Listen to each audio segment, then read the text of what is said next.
রাসূলুল্লাহ সাল্লাল্লাহু আলাইহি ওয়াসাল্লাম ফিরকায়ে নাজিয়ার পরিচয় করে দিয়েছেন।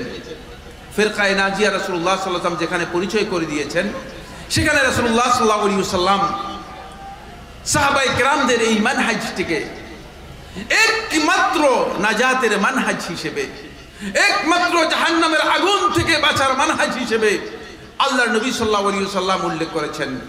আল্লাহ নবী সাল্লাল্লাহু আলাইহি ওয়াসাল্লাম কি করেছেন? উল্লেখ করেছেন। হাদিসের মধ্যে এসেছে, রাসূলুল্লাহ সাল্লাল্লাহু আলাইহি ওয়াসাল্লাম ইরশাদ করেন, ওয়াসাতাফতারিকু উম্মতি আলা 73 ফিরকা, আর তোমরা জেনে রাখো অচিরেই আমার উম্মত 73 ফিরকায় বিভক্ত হয়ে যাবে। কত ফিরকায় বিভক্ত হবে? 73 ফিরকায় বিভক্ত হয়ে যাবে। এই যে বক্তব্য আল্লাহ রাসূল সাল্লাল্লাহু আলাইহি ওয়াসাল্লামের, যে আমার উম্মত 73 ফিরকায় বিভক্ত হয়ে যাবে, এটাই উম্মতের জন্য অত্যন্ত কঠিন একটা ভবিষ্যৎবাণী। তারপরে রাসূলুল্লাহ সাল্লাল্লাহু আলাইহি ওয়াসাল্লাম আরো স্পষ্ট করছেন। এরপরে রাসূলুল্লাহ সাল্লাল্লাহু আলাইহি ওয়াসাল্লাম বলেন, কুল্লুহা ফিন্নার, সবাই জাহান্নামী হবে, ইল্লা ওয়াহিদা, একটি ছাড়া। সবাই জাহান্নামী হবে।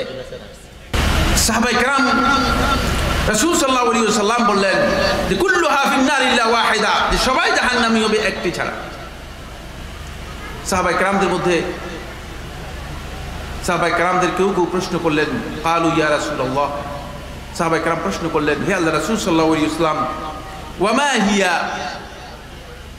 যেই দল পথভ্রষ্ট হবে, বিভ্রান্ত হবে, যে দল নাজাত পাবে, মুক্তি লাভ করবে, সেই দলের পরিচয় কি? যারা জাহান্নামের আগুন থেকে নিজেদেরকে বাঁচাতে পারবে। তখন রাসূলুল্লাহ সাল্লাল্লাহু আলাইহি ওয়াসাল্লাম তাদের একাধিক পরিচয় করে দিয়েছেন। সব কথার মূল কথা একটাই, সেটা হলো মা আনা আলাইহিল ইয়াউম আসহাবি, আজকের এই দিনে আমি এবং আমার সাহাবীরা যে দ্বীনের উপর আছি, সেই দ্বীনের যারা অনুসরণ করবে তারাই কেবল নাজাত পাবে। তাহলে রাসূলুল্লাহ সাল্লাল্লাহু আলাইহি ওয়াসাল্লাম কি করেছেন? সাহাবায়ে কেরামদেরকে নাজাতের মানদণ্ড হিসেবে আল্লাহর নবী সাল্লাল্লাহু আলাইহি ওয়াসাল্লাম আজ থেকে 1450 বছর আগে বলে দিয়ে গেছেন।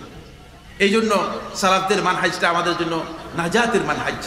আপনি যদি জাহান্নাম থেকে বাঁচতে চান, জাহান্নামের আগুন থেকে বাঁচতে চান, তাহলে আপনাকে অবশ্যই এই মানহাজের দিকে কি করতে হবে? দাবিত হতে হবে।